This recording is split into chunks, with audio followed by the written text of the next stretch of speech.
आणि त्या सुसाईड करताना त्यांनी स्वतःच्या हातावर 2 नावं लिहून ठेवली, ज्याच्यामध्ये एक आणि या दोघांविरुद्ध गुन्हा दाखल झाला आहे. आरोपींना पकडण्याकरता टीम रवाना करण्यात आलेली आहेत. मीनवाईल PSI जे आहेत त्यांच्याविरुद्ध गुन्हा दाखल झाल्यामुळे पेंडिंग इन्क्वायरी त्यांना लगेच तात्काळ सस्पेंड करण्यात आलेलं आहे. मग त्याचं कारण असताना महिलेने काय लिहिलं आहे, कोणाला आधी काय बोललेलं आहे, ह्या सगळ्याचा तपास होणार आणि त्याच्या अन्वये ती आत्महत्या आहे, त्याचं कारण काय, या सगळ्याचा तपास होणार. आता isakal.com आहे देशातील नंबर 1 ची मराठी न्यूज वेबसाईट. प्रत्येक अपडेटसाठी isakal.com ला नक्की भेट द्या. मध्ये आज सकाळी एक गुन्हा दाखल झाला आहे, ज्याच्यामध्ये एक महिला डॉक्टर यांनी सुसाईड केलं आणि त्या सुसाईड करताना त्यांनी स्वतःच्या हातावर 2 नावं लिहून ठेवली, ज्याच्यामध्ये एक आमचे PSI आहेत फलटण ग्रामीणचे आणि अजून एक सिव्हिलियन व्यक्ती आहेत. अशा दोघांविरुद्ध मानसिक आणि शारीरिक छळाच्या आणि बलात्कार केल्याच्या म्हणजे त्याच्याकरता मी आत्महत्या करते अशा अर्थाने लिहिल्यामुळे गुन्हा दाखल करण्यात आलेला आहे. बलात्कार आणि आत्महत्येस प्रवृत्त करणे असं दोघांविरुद्ध. एक आमचे PSI त्यातले आहेत फलटण ग्रामीण पोलीस स्टेशनचे. हा गुन्हा दाखल झाला आहे फलटण शहरमध्ये, कारण त्यांनी ज्या हॉटेलमध्ये आत्महत्या केली ते हॉटेल फलटण शहरमध्ये आहे आणि या दोघांविरुद्ध गुन्हा दाखल झाला आहे. आरोपींना पकडण्याकरता टीम रवाना करण्यात आलेली आहेत. मीनवाईल PSI जे आहेत त्यांच्याविरुद्ध गुन्हा दाखल झाल्यामुळे पेंडिंग इन्क्वायरी त्यांना लगेच तात्काळ सस्पेंड करण्यात आलेलं आहे. साहेब, ह्या एक प्रकरणामध्ये त्या मुलीनं एक पत्र लिहिलं आहे. त्या पत्रामध्ये खासदारांकडनं आणि त्यांच्या PNकडनं मला दबाव आणला जातो माझ्याकडे असा एक आरोप केला. त्यात नेमकं कोण किंवा नेमकं काय विषय नाही, याच्यामध्ये म्हणजे हा जो गुन्हा आहे याच्यामध्ये त्यांनी तर ही जी 2 नावं लिहिली आहेत ती म्हणजे मानसिक आणि शारीरिक छळ आणि बलात्कार अशी आहेत.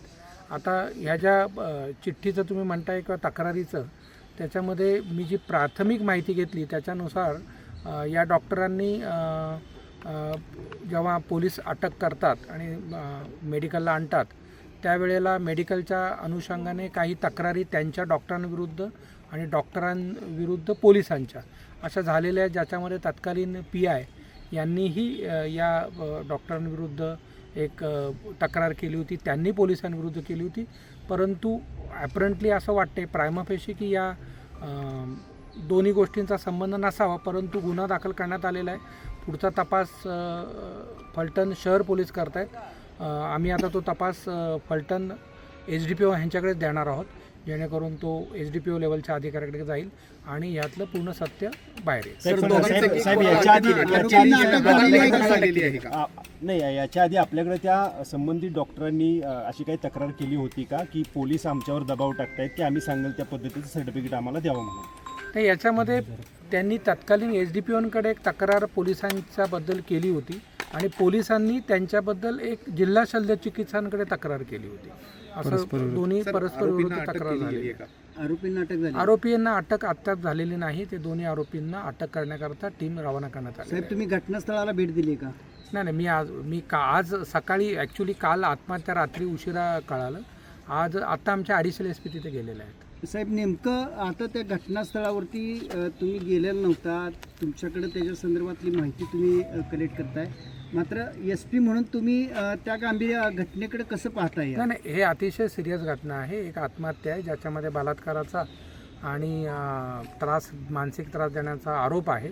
त्याच्यामुळे अतिशय गंभीरतेने घेऊन त्याच्यामध्ये आमच्या ॲडिशनल SP तिथे रवाना झालेले आहेत. SDPO तिथे आहेत. SDPO तपास करणार आहेत आणि फॉरेन्सिक टीमही जी नवीन आमची आता फॉरेन्सिक व्हॅन आलेल्या आहेत त्यासह रात्रीपासून तिथे तळ ठोकून आहेत आणि तपास अतिशय म्हणजे त्याला सायंटिफिक आणि योग्य रीतीने सुरू आहे. साहेब, घटना घडलेली आहे ती काल सायंकाळी घडलेली आहे. गुन्हा दाखल झालाय काही तासापूर्वी. त्याच्यामध्ये काय फरक आहे? त्याच्यामध्ये असं आहे की सुरुवातीला साधारणतः 7:30-8च्या दरम्यान म्हणजे त्या ज्या डॉक्टर आहेत त्यांनी एका हॉटेलमध्ये बुक केलं होतं. त्यानंतर हॉटेलमध्ये बुक केल्यानंतर त्या बाहेर येत नाहीत, काय फोन नाही, काय नाही, म्हणून काही प्रमाणात बेल वाजवली तर उत्तर नाही. असं लक्षात आल्यावर हॉटेलचे जे म्हणजे तिथले आहेत मॅनेजमेंट त्यांनी डुप्लिकेट चावीने मला वाटतं काल रात्री साधारणतः 8च्या दरम्यान ते जेव्हा खोलला असता त्यांना गळफास घेऊन आत्महत्या केलेली दिसली. त्याच्यानंतर त्यांनी पोलिसांना कळवलं, पोलीस तिथे गेले. या सगळ्या ह्याच्यातनं मग एडी दाखल झाली, कारण ॲपरंटली ते आत्महत्या होती. त्याच्यानंतर तिथल्या म्हणजे जेव्हा घरच्यांशी कॉन्टॅक्ट केला, आता हे मी सांगतोय ते जे PIने मला सांगितले त्याच्या आधारे आहे की इन्क्वेस्ट जिथपर्यंत आम्ही येत नाही तिथपर्यंत करू नका अशी घरच्यांची डिमांड होती. त्यामुळे साधारणतः 3-3.5ला जो इन्क्वेस्ट करताना त्यांच्या हातावर लिहिलेलं आढळलं, याच्यावर पामवर, आणि त्याच्यामध्ये जे आरोप होते त्याच्या आधारे मग त्या नातेवाईकांची तक्रार घेऊन सकाळी गुन्हा दाखल करण्यात आला. साहेब, त्यांच्या हातावर लिहिलेलं अक्षर आणि त्यांचं अक्षर तपासण्यात आलेलं आहे का? नाही, एवढ्या लवकर आता हा सगळा तपासाचा मुद्दा आहे, परंतु तिथे पेन भेटलेला आहे. एकतर आम्ही सगळा DVR घेतलेला आहे, कारण हॉटेलमध्ये जायचं असेल तर तुम्हाला जायला लागेल, अख्खा हॉटेल चांगलं हॉटेल आहे ते महाराजा का काय, तर त्याच्यामुळे तिथला पूर्ण DVR 2-3 दिवसाचा आम्ही पूर्ण DVRच घेतलेला आहे, जेणेकरून जर काय फाऊल प्ले असेल, आता तुर्तास प्रायमा फेशी आत्महत्येचा आणि बलात्काराचा गुन्हा दाखल झालेला आहे. पूर्ण तपासातच आपल्याला लक्षात येईल की नक्की काय प्रकार आहे. साहेब, मयत आणि जो संशयित आरोपी आहे त्यांच्यातली आमचे शोध घेतोय. मयत आणि संशयित आरोपी जे आहे त्यांच्यात ओळख कधीपासूनची होती, काय माहिती समोर येते? नाही, आता ॲपरंटली यातला जो PSI आहेत आमचे ते आणि या महिला या एकाच तालुक्यातल्या बीडमधल्या आहेत, त्यामुळे त्यांची ओळख असावी असा अंदाज आहे. परंतु फ्रँकली हा काहीतरी 1 वर्षापासून तिथे होता हा PSI, आणि ह्या महिलासुद्धा 2 वर्षापासून तिथे होत्या. त्यामुळे परंतु नक्की कधी ओळख झाली काय झाली हा तपासाचा प्रश्न आहे. CDR काढलाय का दोघांचा? नाही, आता चालू आहे, सगळा तपास चालू आहे. साहेब, पोस्टमॉर्टमला वेळ लागला, राजकीय दबावामुळे वेळ लागला असं नाही, त्यांच्या घरच्यांचंच म्हणणं होतं की इथे करा, म्हणून आम्ही इकडे पाठवलेलं आहे. पोस्टमॉर्टम इन कॅमेरा झाले का साहेब? आता पोस्टमॉर्टम इन कॅमेराच चालले ना, ते CID असेल तर इन कॅमेरा होतं. आता तुर्तास इथे हे केलं. त्यांनी एक आरोप त्यांच्या नातेवाईकांनी असा केलाय, खासदारांचे PA त्यांना फोन करायचे आणि खासदार त्याच्यावरून बोलायचे. कोणते खासदार हे त्यांनी सांगितलं नाही. मात्र आपला तपास त्या बाजूने सुद्धा होईल का, की दबाव असा त्या डॉक्टरांच्यावर आत्महत्या, असायचा? हे बघा, आत्महत्या करण्यात आलेली आहे. पहिली गोष्ट, एक अननॅचरल डेथ झालेली आहे. अननॅचरल डेथ ॲपरंटली आत्महत्या आहे, ते आत्महत्याचा आहे का हा तपास शेवटी सिद्ध करायला लागणार ना तपासात की आत्महत्याचा आहे. आणि त्याच्यानंतर आत्महत्येचं कारण काय, आत्महत्येचं कारण असताना महिलेने काय लिहिलं आहे, कोणाला आधी काय बोललेलं आहे, ह्या सगळ्याचा तपास होणार आणि त्याच्या अन्वये ती आत्महत्या आहे त्याचं कारण काय या सगळ्याचा तपास होणार.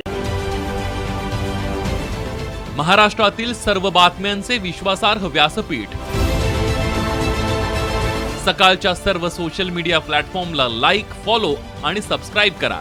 तसंच सर्व नोटिफिकेशनसाठी बेल आयकॉन प्रेस करायला विसरू नका.